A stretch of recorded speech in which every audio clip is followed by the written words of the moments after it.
Ardha Matsyendra Asana or half Matsyendra Guru pose.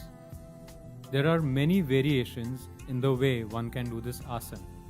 However, it is important to get the basics right and then gradually try and get into the various final positions. For some it is easy and for some it is not.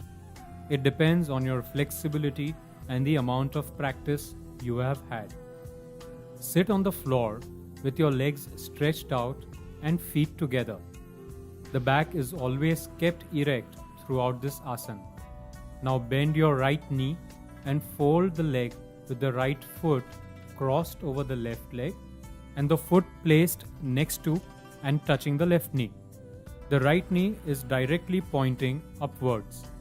The right sole is firmly on the floor with the heels and the toes touching the ground. The left leg is kept straight and should not lift from the ground at any point of time. Now get your left hand over and across the right knee and hold the right ankle or the right toe. Your right hand goes around your back at the waist level from the right side. Now try and touch the left thigh with this right hand. Turn your head to the right, looking back as much as you can by turning your head and leaving it there. Lock into this position and stay in it for 10 seconds, breathing normally and not lifted. Your right knee should be pointing directly upwards and should not bend either to the left or the right. The back is always straight and the head should be looking back. Make sure the body is not tilting backwards. Slowly release the right hand, then the left hand, and then bring down the right leg and relax.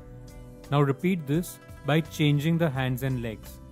Now you will have the left knee pointing upwards, right leg on the ground, right hand wrapped around the left leg and holding the ankle or the toe. The left hand goes behind the back to touch the right thigh and the head is now turning left to look back. Hold this for 10 seconds and release slowly. Repeat this entire sequence once more to complete one round. We shall now look at another variation or another way in which we could do this asana. You will find it is very similar to the previous one, but is actually a little easier to do compared to the previous asana. It is done exactly in the same way, but the only difference is that the left leg is not kept straight. It is folded below the right leg till it is to the outside of the right hip. You can place your right hand on the floor as close to the body as possible to ensure that the back is not tilting back. The left hand is clutching the right toe. You can turn the head to look back to the right. This is also a good way to do this asana and much simpler. So now you can see how this position looks like. Once you are comfortable, you can take your hand off the floor and turn it from the back to try and touch the thigh. Stay in this posture for 10 seconds, breathing normally and slowly release.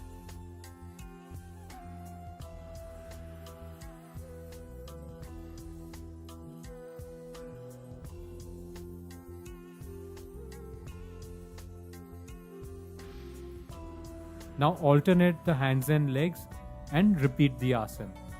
It looks like a complicated asana, but it is not that difficult and it imparts a lot of benefits.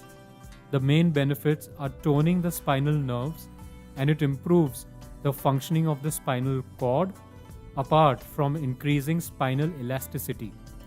It is a great blood purifying asana and extremely good for diabetes. It is good for the shoulders and helps remove minor shoulder related problems and aches.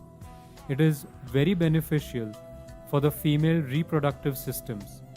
Persons with any recent surgeries, peptic ulcers or hernia should not practice this asana.